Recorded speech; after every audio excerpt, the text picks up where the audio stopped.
Greetings, everyone. My name is Buck Business, and welcome to my review of The Walking Dead, Season 7, Episode 15 Something They Need. So, this episode begins with Daryl and this parole of vans that he's moving about. Uh, he quickly asks if Carol feels bad, as Tara is now leading them to the Oceanside group, which was that group of all females because they had taken out, the Saviors had taken out everyone else, and they were peppering up to cause some a little bit of a distraction of explosions to capture them. So we see Sean get ready for that. Maggie, who we cut to at one point, is still at the hilltop cutting and getting plants ready. And as I mentioned, we see particularly Jesus and Daryl planting those bombs to set up for that inevitable encounter. So we see Shasha, who is already caught from the last episode because she had went into the Savior compound. She meets up with this guy who he refers to as David. He tries to put the moves on her, but she doesn't want any of that, so she headbutts him. And then when Negan comes in a little bit later, he just straight up kills David and gives Sasha a few choices, laying out a dagger in front of her, saying she could kill herself, she could kill the walker, she could attempt to kill Negan himself, and he just sort of leaves the room.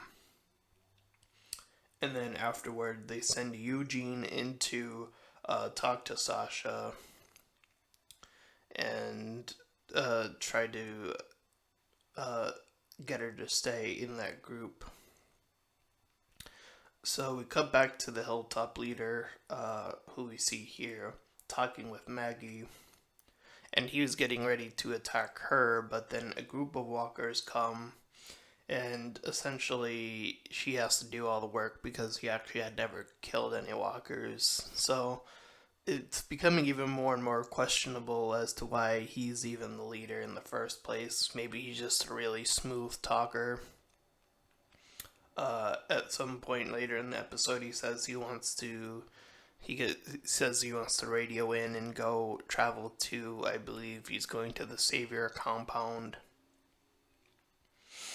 So we now join Tara as she's already in this Oceanside house. We can see her holding up Sydney and her grandma. I don't remember the grandma's name, unfortunately, but so I'll just call her grandma for the episode recap review. Uh, so Oceanside pretty much gets captured pretty easily. But before that, the grandma doesn't want to let up, doesn't want to let it go, because she knows, she feels like she knows the risk of trying to get her group to join in. So, Rick's group comes in, they take control, they do their little explosions.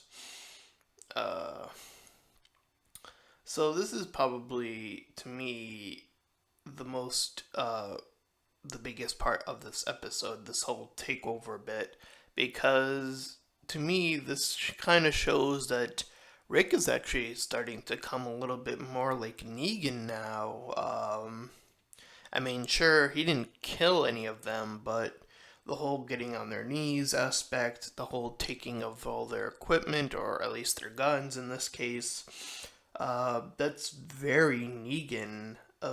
So that is very interesting to see now that We had Rick sort of becoming like the governor when the governor was around, sort of doing that dictatorship style beforehand. And now that he's facing Negan, he's kind of starting to become like more and more like Negan. So this is the episode where it seems like that is becoming really prevalent. So I just thought that was the most interesting part of this episode. Um, so as I mentioned, the Hilltop leader wants to head over, I believe, to the Savior compound. Eugene talks to Sasha again, and Sasha claims that she wants to die, so uh, he sort of leaves and comes back later with a little poison, which is something she didn't want. She had said something like glass or something sharp because I believe she had wanted to, of course, once again try to attempt to take out Negan.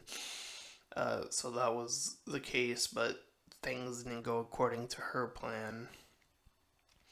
I also felt like in this episode, Sarah especially turned up her game, allowing them to get into Oceanside, the way she handled that situation. This is a pretty good episode for her as well. Uh, so we also discover that the figure we saw Sasha looking, or no, not Sasha, sorry, Rosita looking at, was Dwight. Dwight being one of the saviors. He was the one with the crossbow. So he's now at Rick's base, pretty much saying that he wants to help take out Negan. So that was a pretty interesting little finishing touch there. And again, Rick just ending the episode telling Dwight to get on his knees. So that seems to be a very growing thing in this episode of, having Rick. He probably doesn't even notice it right now, just like how at first he didn't notice he was sort of becoming that dictator. So this is very interesting.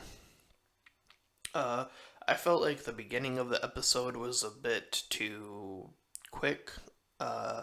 As far as pacing, I mean, there's a lot of other little bits with like Carl, and I just felt like those were a little bit rushed and quick.